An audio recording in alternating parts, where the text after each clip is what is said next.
O caminho que poucos escolhem. Desde o princípio, a Bíblia mostra que o bem quase sempre caminha sozinho, enquanto o mal encontra seguidores com facilidade. Foi assim com Abel, cuja justiça despertou o ódio de Caim. Foi assim com Noé, que permaneceu fiel enquanto uma geração inteira zombava de sua obediência. Foi assim com os profetas, perseguidos por denunciarem a injustiça. E foi assim de forma suprema com Jesus Cristo. Jesus veio ao mundo anunciando uma mensagem de amor, perdão, misericórdia e esperança. Curou enfermos, acolheu rejeitados, alimentou famintos, consolou aflitos e ensinou que o maior mandamento era amar a Deus e ao próximo.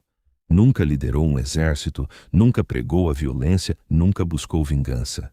Mesmo possuindo todo o poder, escolheu servir em vez de dominar. Ainda assim foi rejeitado, humilhado, perseguido e crucificado.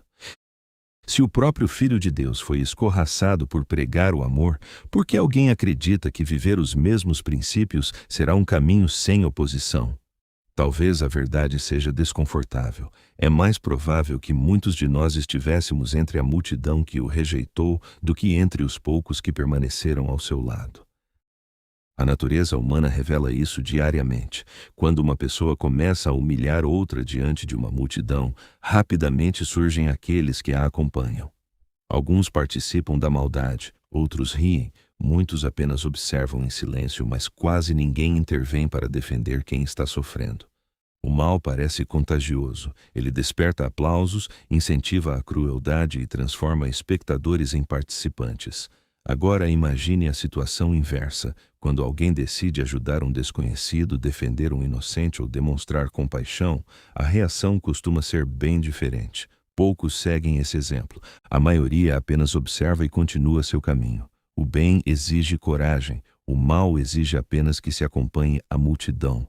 Foi exatamente isso que aconteceu diante da cruz. Enquanto poucos choravam por Jesus, muitos gritavam pela sua morte. A multidão preferiu libertar um criminoso e condenar o justo. Aqueles que dias antes celebravam sua entrada em Jerusalém, logo passaram a clamar: crucifica-o. A mesma multidão que admirava os milagres rejeitou a mensagem que transformava corações. Essa realidade continua presente em nossos dias. O ódio espalha-se com rapidez porque alimenta o orgulho, a vaidade, a vingança e o egoísmo.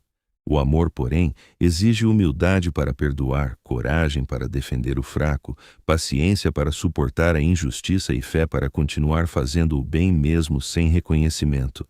Por isso, o bem quase sempre encontra resistência, enquanto o mal parece conquistar aliados sem esforço.